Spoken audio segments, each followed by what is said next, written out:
So this is our guest speaker today, Gurinder Singh. You'll hear chapter and verse about him when we do our question and answer, but he's here mostly to enlighten us about the Sikh faith. I'll read some quotations from the Sikh scriptures, and then Andy will be giving you the translation of that in English. The first one is, Awal Allah Noor Upaya, Kudrat ke sab bande, Ek Noor te sab jag upjaya, Kaun pale kaun bande. First, God created his light, and from it all beings were made.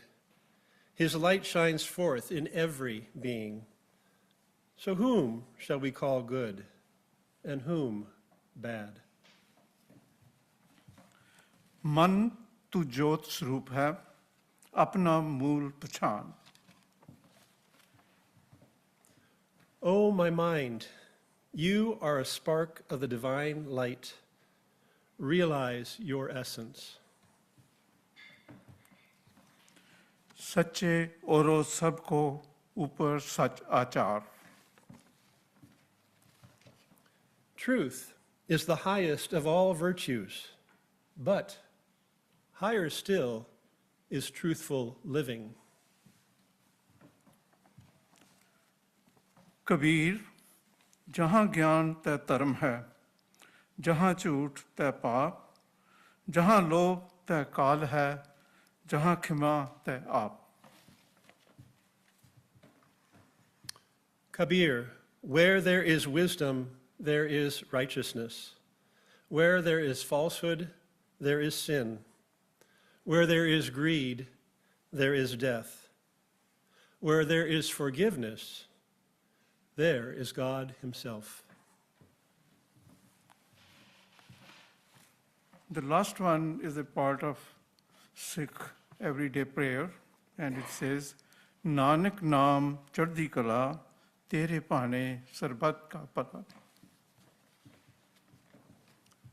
Nanak says that through the divine name, we remain in high spirits. In your will, may there be blessings and well-being for all. Let me begin by thanking Andy Kreyche for inviting us here, and all his friends who have been working very hard to make all the arrangements, and we are really, really grateful for that.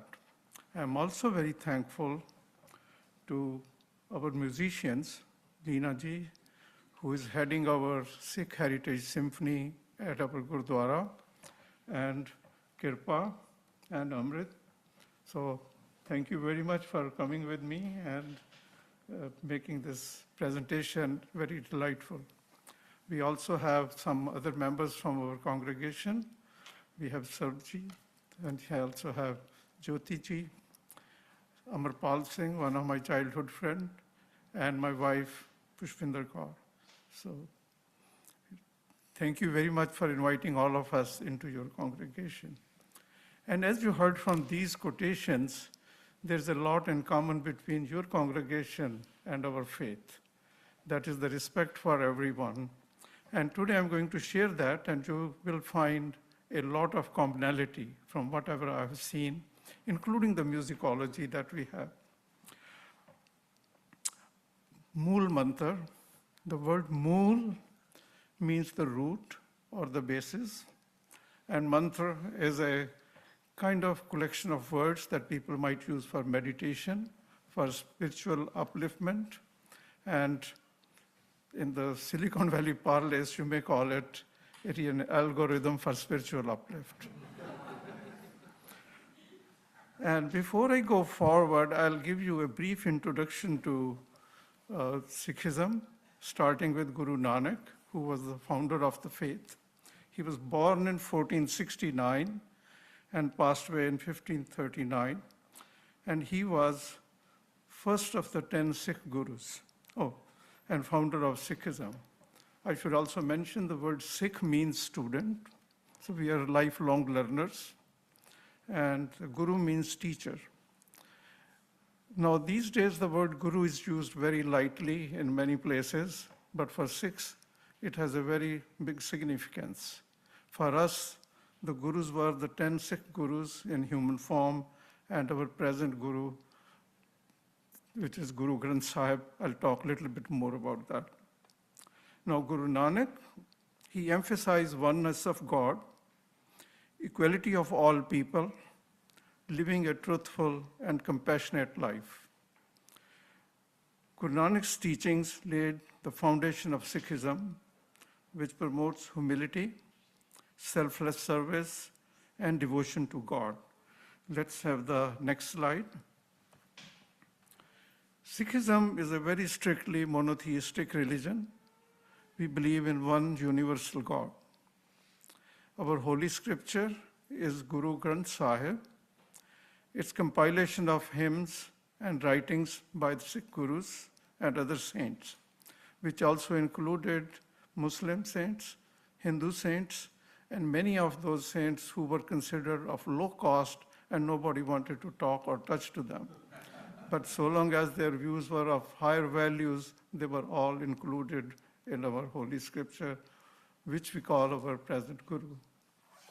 Our 10th guru, when he was passing away, he appointed Guru Granth Sahib to be our eternal guru. So whenever you go to a Gurdwara, you will see Guru Granth Sahib opened on a kind of a nice bed and covered with nice clothes, and that presides over all our ceremonies.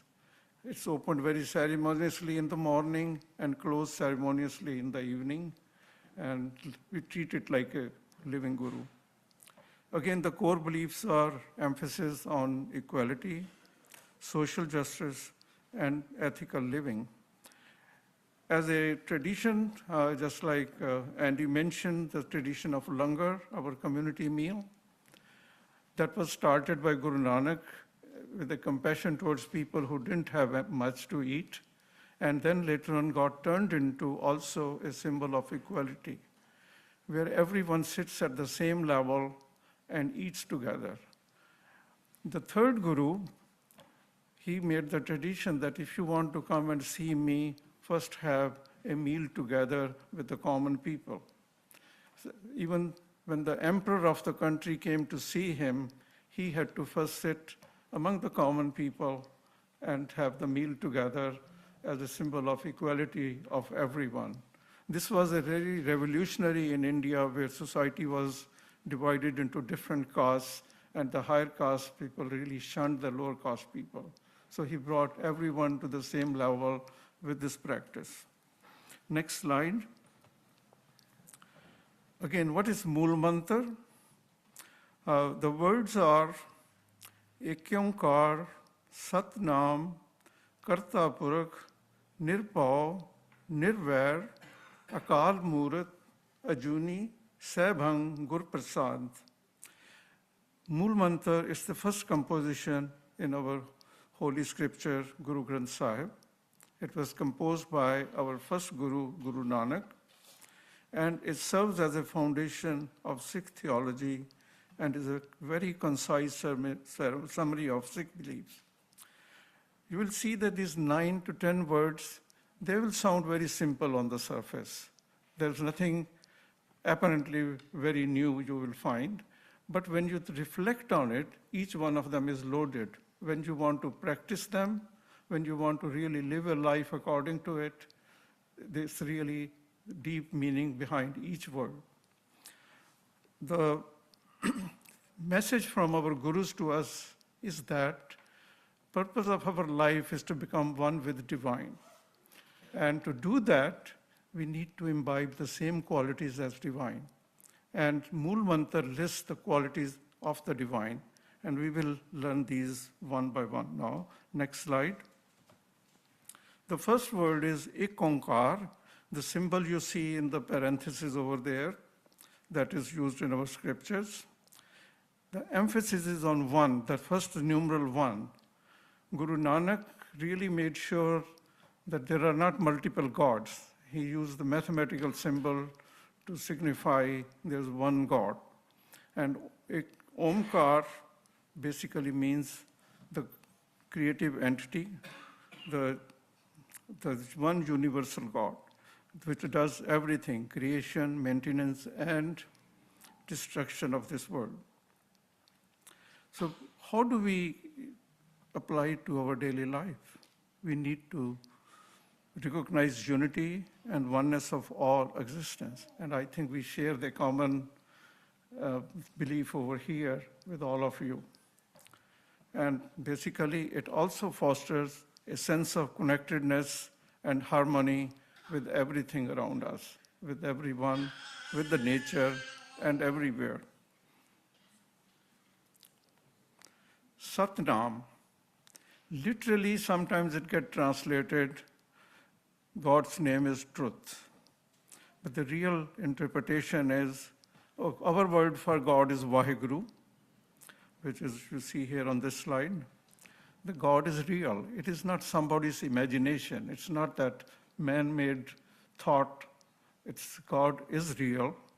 And for us, the lesson is to live truthfully and uphold honesty and seek and honor the truth in every aspect of life. It is this aspect, to seek and honor the truth, that is the real challenge in all of our lives, particularly in the era of fake news, in the era of some kind of a hate for others. We have to really rise above all those things and seek the truth and take the right actions. Karta Purakh. Karta means the doer. So the God is the creative being personified. Actually, this includes all the functions that God does: creation, maintenance, and destruction. In older Hindu beliefs, there were three deities, one for maintenance, one for creation, and one for destruction. But in Sikhism, we believe there's only one supreme God, which covers everything. Now, for us, the lesson is, if our God is the one, the doer, we need to be the doers too. We need to embrace creativity and act with purpose. And we need to understand that we are co-creators in this world.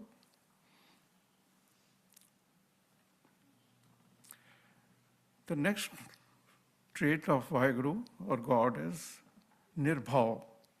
Nirbhav means being without fear.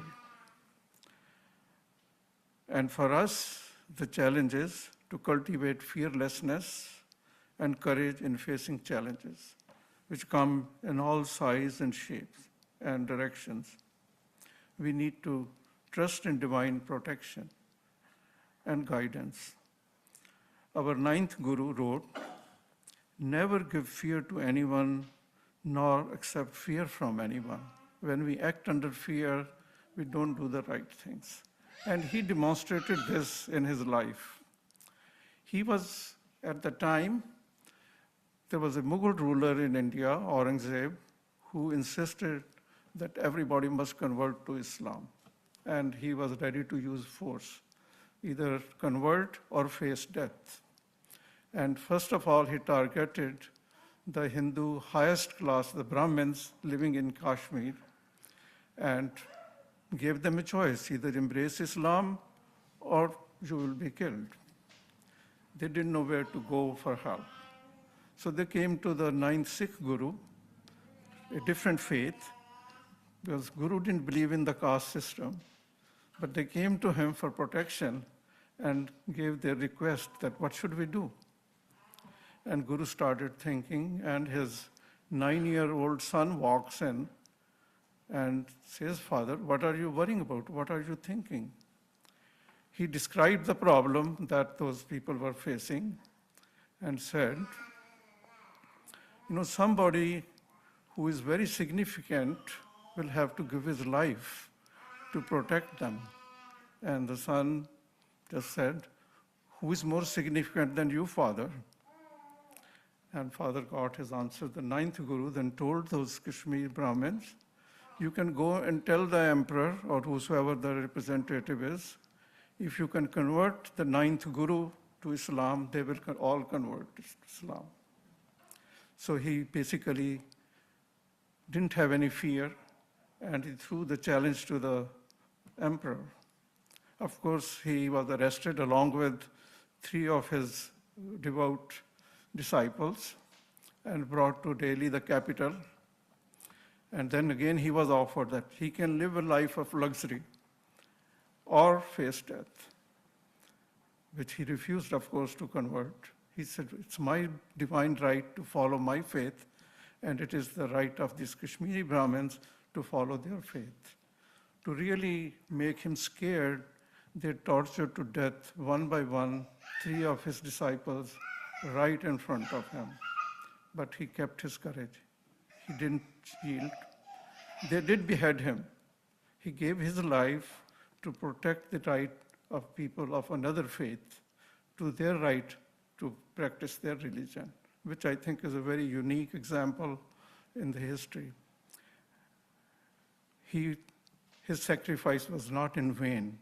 His son galvanized people into raising an army that will oppose people, these emperors, forcefully and change the history of India. The Mughal Empire, this was the kind of beginning of decline of the Mughal Empire that happened. So we need a lot of courage, and we are prepared to sacrifice a lot to practice these things. These teachings are very deep when you really practice them. The next word is nirvair, which translates into without enmity. And to practice that, we need to practice love and compassion towards all. Then we need to let go of grudges and foster forgiveness. It happens in life, we may not like or even oppose someone's actions, but do not hate the person. That's the message behind this. And there's an example from the 10th Guru, Guru Gobind Singh. Actually happens to be his birthday today. We're celebrating that in our Gurdwara. What he did was he had to fight many battles after he raised the army against those tyrant emperors. He had his arrows tipped with a little bit of gold, that if his arrow hurt a person, the person will have means to get the treatment. So that was the kind of thing of not having hate for anyone, even if you have to fight somebody. Akal Murat, timeless form. The God was always there before the creation. He created the creation, and He's present, and He will always be there. We have to appreciate the eternal and unchanging nature of the divine and embrace timeless values and principles. If we want, of course, we are mortal human beings. We will become timeless only through our actions and following the values and principles. Ajuni, beyond birth. We need to recognize the cycle of life and soul's journey.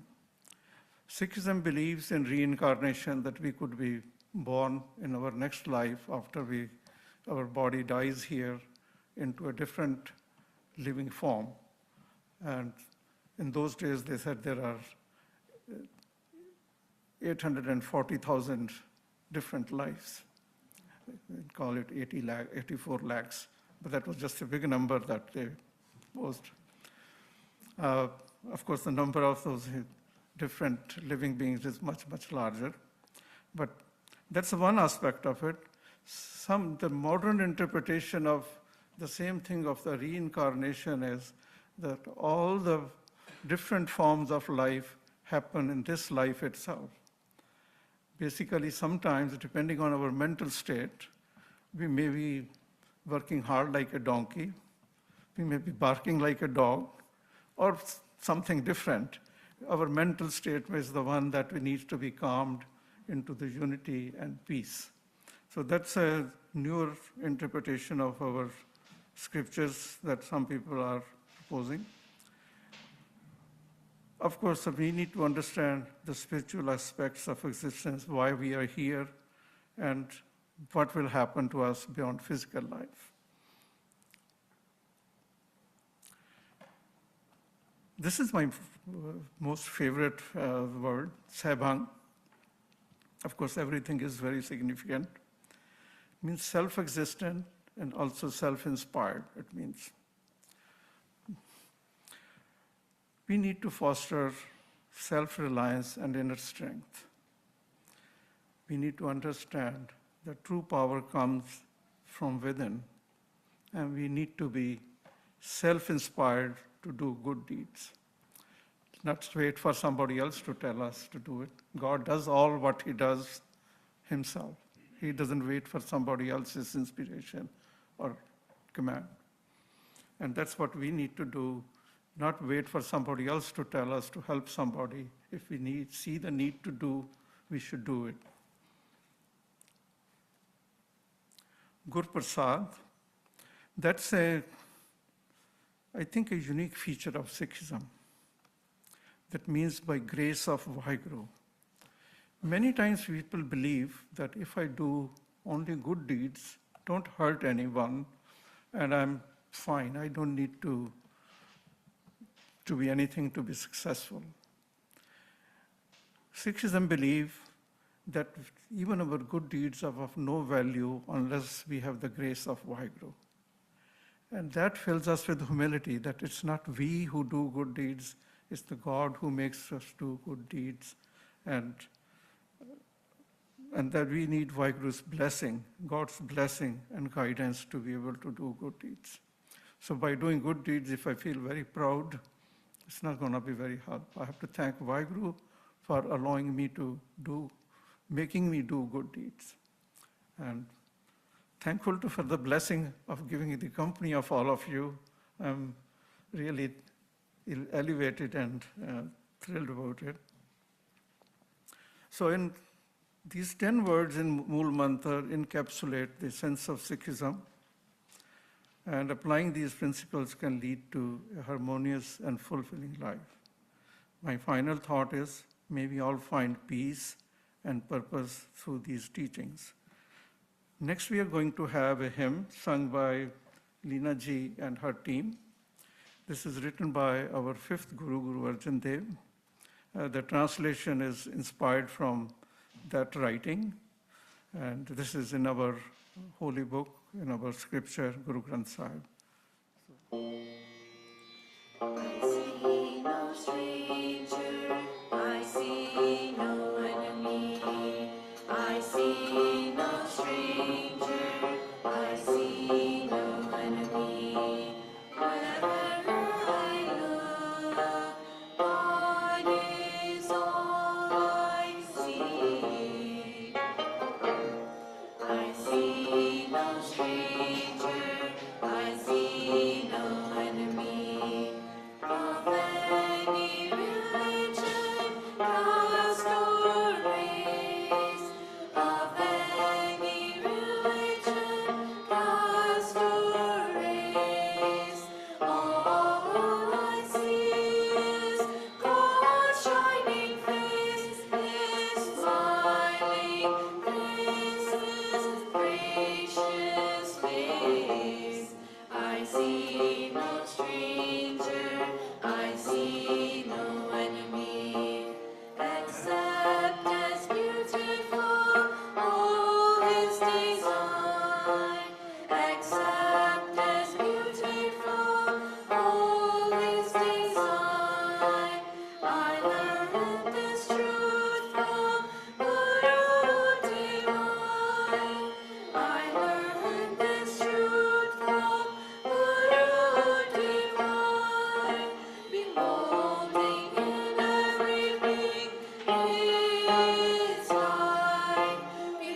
going to the second part of my talk, Sikh musicology. As I walked into this room, I was impressed by seeing the singing book on every seat, and I think we share a lot of tradition there. I'll just explain a few terms first. First, if it's the rag. What is a rag? It's a melodic framework for composition of hymns. And the purpose in Gurbani is the writings of our Sikh gurus. They are generally in poetic form and hymns. And when we sing them, the rags help us set the emotional tone which elevates a listener's spirit. In Guru Granth Sahib, there are 31 main rags and many subclasses too. And the hymns in Guru Granth Sahib are grouped under rags and they guide mood and rhythm.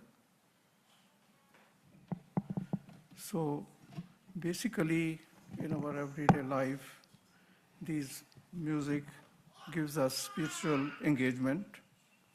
Singing or listening to hymns in rags enhances the spiritual experience. It allows for expression of a wide range of emotions.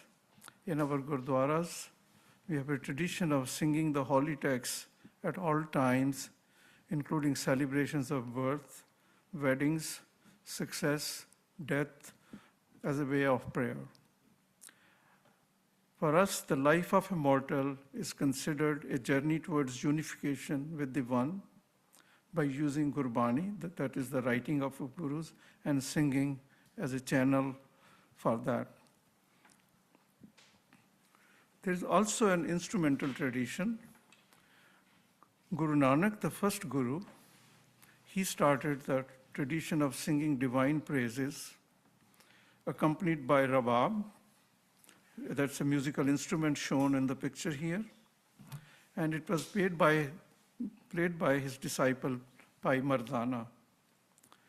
Guru Nanak went on very long travels and traveled almost like 40,000 kilometers in all the four directions, preaching his gospel and also meeting with people of different faiths. And whenever he had the inspiration from God to sing something, to bring a new message to the world, he told Bhai Mardana, start your rabab. And then rabab, he will play the rabab and Guru Nanak will sing. Mardana came from a Muslim families, but they were all equal in Guru Nanak's eyes. There was no difference. Other gurus continued the tradition and introduced other instruments, and some of these are shown in the next slide. This is prepared by Leena ji, and she has color-coded the names with a dot on each of the instruments, like Taus has the green, Saranda has sky blue, and similarly different colors in the text and on the instruments. They point to the name of the instrument. So this instrument's kept evolving, and actually we had a phase during which people stopped using those heritage instruments for some reason. We had very difficult times in history during the 17th and 18th century, and we lost part of that tradition, and now we are trying to revive it, and Leena is playing a big role in that through this Sikh Heritage Symphony, bringing back the old instruments, so there's a new movement among us. And to end this talk, we are going to sing a hymn written by Guru Nanak. In this hymn, he's imagining the home of one Almighty, where he sits and takes care of his creation. Guru Nanak imagines that every element of universe is singing his songs using merits of instruments and rags. He had an imagination that this universe is the home of the God, and everything in the universe is singing those songs, which includes all the human beings, all the saints, all the warriors, and many other and the scholars, and even the planets and the earth and everything else, and the stars are singing God's songs. So let's enjoy this song from Leena ji.